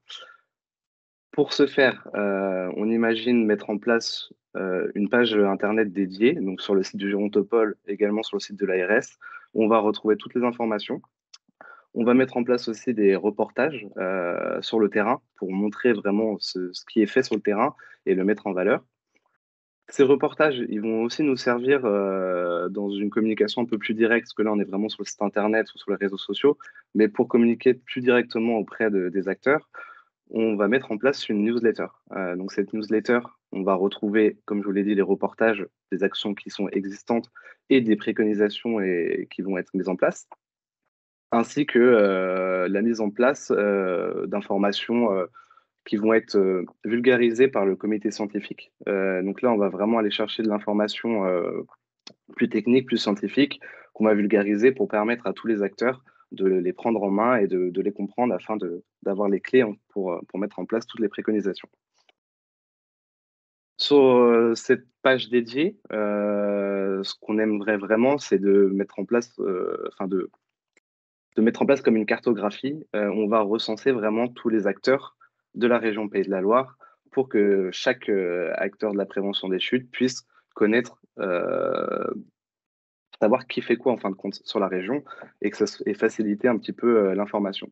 Donc tout sera regroupé sur ces pages-là, ce qui nous permettra d'avoir l'information directement et de plus chercher à droite à gauche. Et alors ce qui va être intéressant aussi, c'est que c'était déjà très collaboratif. La mise en place de ces préconisations était de manière collaborative. Et dans l'idée, ce qu'on aimerait mettre en place aussi et continuer dans cette voie, c'est vraiment de vous impliquer sur ce plan de communication sur 3 ans et de vous donner des clés aussi pour pouvoir communiquer avec tous les outils que je vous ai donnés aujourd'hui. Mais, enfin voilà, excusez-moi, je suis un peu... donc ça, c'était le premier point. Et je pense que j'en ai fini là-dessus. J'oublie beaucoup de choses parce qu'il y a vraiment, c'est assez complet sur Il y a cet beaucoup à axe-là. faire pour œuvrer sur la communication, l'information. On a tout à créer. On part sur d'une page blanche aujourd'hui. Si les actions existent, la feuille de route de communication n'existe pas et on a tout à inventer. Donc effectivement, Thomas, on a du pain sur la planche et on aura besoin de tous les acteurs présents autour de cette table aujourd'hui. Et j'avais une autre question pour toi, Thomas. Comment on fait pour sensibiliser les élus sur le sujet? Parce qu'on a vu qu'on était vraiment sur une dimension globale. Donc, qui dit global dit approche territoriale et donc les élus sont forcément impliqués dans ce type de démarche. Est-ce que tu as des clés à nous délivrer ce soir? Des clés, je ne sais pas, et je vais parler sous couvert d'Elisabeth qui a une bonne expérience aussi sur les territoires et avec les élus, donc qui pourra sûrement compléter mes propos. Mais donc la préconisation qui a été faite, c'était déjà dans un premier temps, et c'est ce qu'on fait déjà au Gérontopole depuis des années et avec nos partenaires, bien évidemment, c'est d'aller sensibiliser les EPCI, les communes, à l'importance de se doter d'un plan gérontologique en déclinaison des schémas gérontologiques ou du plan régional de santé. Mais plus précisément pour le plan anti-chute, et c'est là qu'on va pouvoir intervenir, c'est par le biais potentiellement d'outils plus adaptés. Donc, par exemple, la synthèse, c'est vraiment à chaque fois aller sensibiliser les communes, les EPCI, les élus à intégrer dans leur plan d'action, dans leur stratégie, le plan anti-chute et les préconisations qui sont faites. Ça sera c'est une autre façon de communiquer. Les élus ont des calendriers et des façons de prendre l'information beaucoup plus différentes que les autres. Et donc là, il y a vraiment une stratégie à mettre en place. Mais l'idée, c'est ça, c'est vraiment de mettre le plan anti-chute au cœur des stratégies des communes et des EPCI. C'est l'objectif. Maintenant, il faut qu'on travaille ensemble collectivement pour trouver les clés et les outils de communication pour pouvoir les aider à mettre ça en place. Et les intégrer dans les schémas. Merci Thomas pour ton intervention. Je ne sais pas si alors nous avons dépassé l'heure, je suis désolée. Y a-t-il des questions dans la salle concernant l'information, la communication du plan? Profiter voilà, de la présence de Thomas qui aura en charge avec l'agence de porter ce gros volet qui fera le succès de ce plan d'ici 3 ans. En l'absence de manifestation de nos auditeurs, eh bien, je vais laisser la parole à Madame Péribois qu'on a vu apparaître tout à l'heure pour répondre à la question. Donc, directrice adjointe de la DOSA, Agence régionale des Pays de la Loire, et notre interlocutrice tout au long de ce projet va conclure donc ce webinaire. Merci Madame Péribois pour votre présence tout au long de ce projet. Je vous laisse la parole. Merci Séverine. Je ne vais pas être très longue parce qu'il est très tard et puis il faut savoir conclure. Je voudrais tout d'abord remercier tous les participants qui sont connectés ce soir. Vous étiez nombreux et ça montre vraiment l'intérêt que vous avez tous pour le sujet de la prévention des chutes. Je voudrais également aussi remercier nos experts régionaux qui sont intervenus ce soir pour éclairer nos savoirs et nous montrer toute l'importance d'une mobilisation de tous, une mobilisation qu'on pourrait appeler transversale au regard de l'enjeu de santé publique que sont les chutes, parce que n'oublions pas que ce sont en France 2 millions de personnes qui chutent chaque année et les chutes sont la première cause de mortalité chez les plus de 65 ans et par ordre, pour une comparaison, c'est 3 fois plus que la mortalité routière sur l'ensemble de la population française. Et puis remercier également le Gérontopole avec qui l'ARS et plus particulièrement j'ai eu le plaisir de travailler pendant ces 6-7 mois intenses de production, d'échanges, de synthèse également et grâce à vous, on peut c'est vrai être fiers du plan anti-chute régional des Pays de la Loire et j'échangeais avec la chargée de mission au niveau national qui vraiment salue le travail de tous et qui nous dit qu'on a peut-être 10 ans d'avance parfois sur certaines régions par rapport à la dynamique de l'ensemble des acteurs sur la prévention des chutes. Comme je le disais tout à l'heure, donc on ne s'arrête pas là. C'est pas parce qu'on a un plan écrit qu'on a fini notre travail et que nous avons donc de plusieurs rendez-vous qui nous attendent. Déjà une synthèse qui va vous être envoyée à tous les participants et tous nos partenaires au mois de janvier et qui vous permettra d'approfondir et d'avoir la vision vraiment globale d'une cinquantaine de préconisations et cinquantaine d'actions. Ensuite, donc le comité régional, comme je disais tout à l'heure, se réunit au mois de janvier avec l'objectif, c'est d'avoir aussi des engagements partagés entre partenaires pour pouvoir prioriser ou expérimenter certaines actions en sus de ce qui existe déjà et de donner à voir régulièrement aussi à l'ensemble des acteurs. Et puis enfin, c'est aussi de pouvoir décliner ce plan régional au niveau des territoires, donc au plus près des personnes concernées, avec une déclinaison dont la maille va être au niveau départemental et qui va permettre aussi de pouvoir aller piocher dans cette, on pourrait dire, cette boîte à outils ou ces propositions que vont être le plan régional pour qu'en fonction des dynamiques d'acteurs, des historiques, des envies, il y a des fois des contrats locaux de santé, des élus, on en parlait tout à l'heure, ou d'autres acteurs qui vont s'engager ou qui voudront expérimenter d'autres actions et donc de pouvoir avoir aussi des déclinaisons au niveau départemental qui seront plutôt des feuilles de route plutôt déjà dans l'action. On repartira, je ne pense pas, sur des diagnostics pour vraiment aller piocher ce qui existe déjà ou rajouter ce que les acteurs des territoires veulent. Donc vous voyez beaucoup de chemins parcourus, mais aussi encore de nombreux kilomètres, j'ai envie de dire, qui nous attendent.